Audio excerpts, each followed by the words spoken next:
बात कर लेते हैं यूपी के जनपद मथुरा की, जहां सुप्रसिद्ध कार्डियोलॉजिस्ट ने मथुरा में लगाया विभिन्न प्रकार के शरीर के जांचों से संबंधित निःशुल्क जांचों का शिविर, जिसमें सैकड़ों लोगों ने विभिन्न जांच कराकर लाभ लिया। जानकारी के अनुसार दिल्ली फोर्टिस हॉस्पिटल के वरिष्ठ कार्डियोलॉजिस्ट डॉक्टर अमित कुमार गुप्ता ने बिरला मंदिर स्थित आरएस कॉम्प्लेक्स में एक मानव शरीर की विभिन्न जांचों के लिए एक विशाल शिविर का आयोजन किया। उसमें सुबह 10 बजे से लेकर दोपहर 2 बजे तक सैकड़ों की संख्या में लोगों ने अपने शरीर की विभिन्न जांच कराकर लाभ लिया। इस संबंध में डॉक्टर अमित कुमार गुप्ता ने बताया, वह वर्तमान में भगवान श्री कृष्ण के जन्म और क्रीड़ा स्थली पर अपनी सेवाएं देने का संकल्प लिया। महीने के प्रत्येक दूसरे रविवार के दिन निःशुल्क जांच शिविर का आयोजन किया जाता रहेगा। डॉक्टर गुप्ता ने बताया, देश में विभिन्न रोगों के चलते गरीब और निर्धन लोग इलाज तो दूर की बात है, वह अपने शरीर की पूरी जांच तक नहीं करा पाते। ऐसे लोगों की सेवा करने के लिए मैंने भगवान की भूमि से शुरुआत की है। मेरी इच्छा है कि अधिक से अधिक लोग जांच शिविर में आकर निःशुल्क अपनी जांच करा सकते हैं। जांच में जो शरीर में रोग या कमियां पाई जाएंगी, उसका इलाज कराया जाना आसान होगा। जांच शिविर में डॉक्टर गुप्ता के अलावा उनकी टीम भी सक्रिय रही। मथुरा से संवाददाता सुनील चौधरी की रिपोर्ट। डॉक्टर साहब बताएं।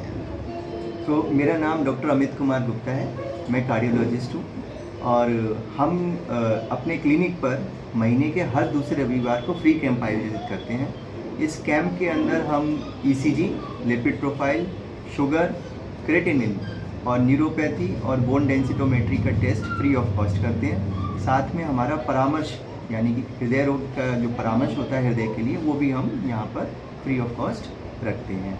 हृदय से संबंधित जितनी भी समस्याएं होती हैं मरीजों की, वो यहाँ पर आज के दिन महीने के दूसरे रविवार को फ्री की जाती है। और इससे संबंधित क्या क्या मौसम बदल रहा है, इसमें हार्ट को लेकर के क्या क्या समस्याएं होती हैं? जितने भी मरीज आजकल जो मौसम बदलने के बाद आ रहे हैं, सर्दियों में अक्सर हृदय की समस्याएं ज़्यादा होती हैं।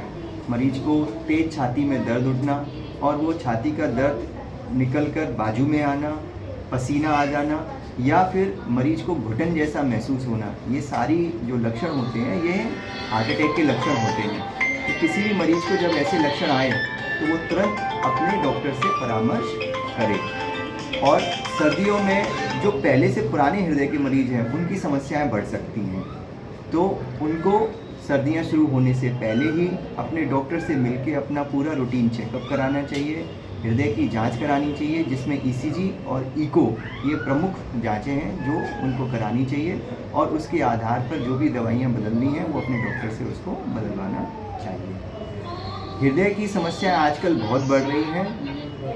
ज़्यादातर हृदय की समस्या होने का जो कारण है वो है sugar, smoking, tobacco chewing, stress, तनाव बहुत ज़्यादा है आजकल, और व्यायाम का ना करना। अगर हम प्रतिदिन व्यायाम करें और अपने तनाव को कम करें और साथ में व्यसन से दूर रहें, तंबाकू, बीड़ी, सिगरेट से दूर रहें, तो हम हृदय की समस्याओं को काफ़ी हद तक रोक सकते हैं या होने से बचा सकते हैं। लेकिन फिर भी अगर कोई समस्या होती है हृदय से जुड़ी हुई, तो तुरंत अपने डॉक्टर से संपर्क करें, क्योंकि हार्ट अटैक एक जानलेवा बीमारी है। किसी को भी जब हार्ट अटैक होता है तो कई बार मरीज को इतना समय भी नहीं मिलता कि वो अस्पताल तक पहुंच पाए। ऐसे में मरीज का जागृत होना बहुत ज़रूरी है और अपनी समस्याओं के आधार पर डॉक्टर से मिलना आवश्यक है। इस समय जैसे कि मौसम भी बदल रहा है, तो इस मौसम बदलते में क्या क्या परेशानियां होती हैं? मौसम बदलने में अक्सर जब भी ठंड का मौसम आता है तो मरीजों को छाती में दर्द, सांस लेने की समस्या ये बढ़ जाती है। तो ऐसे में मरीज को एक चीज़ का ध्यान रखना है कि पहले तो किसी भी तरह के संक्रमण से बचना है, क्योंकि जब भी मौसम बदल रहा होता है सर्दी, खांसी, जुकाम, बुखार ये बहुत कॉमन होता है और इसकी वजह से कई सारे मरीजों को, हार्ट के मरीजों को ज़्यादातर समस्याएं होती हैं। तो सबसे पहले तो संक्रमण से बचें, यानी किसी भी तरह के इन्फेक्शन से बचें। दूसरी चीज़, शरीर को गर्म रखें। सर्दियों में ठंडे पानी से ना नहाएं, ठंडी चीज़ें ना लें, गर्म चीज़ों का सेवन करें और स्वेटर वगैरह अपने अच्छे से पहने जिससे शरीर गर्म रहे। और महीने के महीने या 2 महीने में प्रतिदिन एक बार अपने डॉक्टर से परामर्श अवश्य करें। जी डॉक्टर साहब बताएं, बीपी को लेकर के क्या बचाव करना चाहिए? बीपी को लेकर के मैंने अक्सर अपनी ओपीडीज़ में ये देखा है कि आजकल जवान लोगों में भी बीपी बहुत हो रहा है। मतलब यंग एज में 30 साल की उम्र में, 25 साल की उम्र में बहुत सारे लोग बीपी की समस्याओं के साथ आ रहे हैं। अब ये मौसम भी बदल रहा है, सर्दी आ रही है, सर्दियों में भी बीपी की समस्या बहुत होती है। जो लोग पहले से बीपी के मरीज़ हैं उनका बीपी बढ़ सकता है या नए बीपी के मरीज़ इसमें देखने को मिल सकते हैं। सो बीपी के मरीजों से सबसे पहले तो मैं ये कहना चाहूँगा, उन्हें ये पता होना चाहिए कि बीपी कब कहा जाता है। अगर ऊपर का बीपी आजकल नई गाइडलाइन के हिसाब से 130 से भी ज़्यादा है तो मरीज को बीपी की समस्या है, और नीचे का बीपी अगर आपका 80 से 90 के बीच में, 90 से ज़्यादा है तो भी मरीज को बीपी की समस्या है। तो जब भी आपको अपना बढ़ा हुआ बीपी मिले तो सबसे पहले आप 5 दिन लगातार सुबह और शाम को बीपी नापें और देखें कि आपका बीपी जो मैंने वैल्यू बताई है उससे ज़्यादा है कि नहीं है। अगर आपको बीपी की समस्या आती है तो तुरंत जाकर अपने डॉक्टर से मिलें और बीपी की दवा लेते हैं।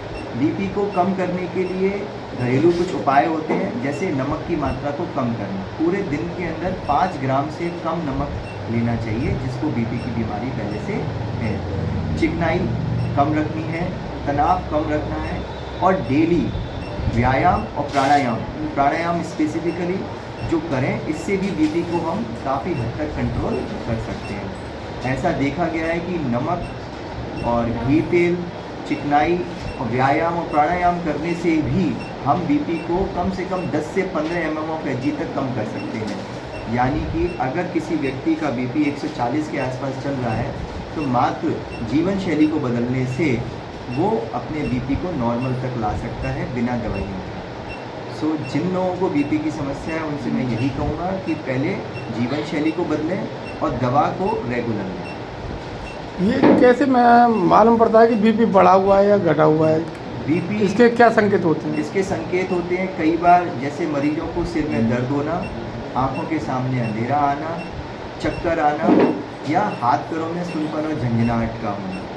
अगर इस तरीके की समस्याएं आपको हो रही हैं तो आपको अपना बीपी नापना चाहिए। बीपी के लिए आप बीपी की मशीन घर पे खरीद सकते हैं, उससे बीपी नाप सकते हैं, या पास में किसी डॉक्टर से जाके अपना बीपी नाप सकते हैं। बीपी नापने का जो तरीका है वो ये है कि सबसे पहले आपको आधा घंटा रेस्ट करना है। अगर आप चल फिर के आएंगे और तुरंत बीपी नापेंगे तो आपका बीपी बढ़ा हुआ मिल सकता है, जिससे गलत डायग्नोसिस बन सकती है। हमेशा बीपी नापने के लिए पहले आधा घंटा रेस्ट करें, या तो बीपी लेटे हुए नापें या बैठकर नापें, और हाथ जो है वो आपका रेस्टिंग पोजीशन में होना चाहिए।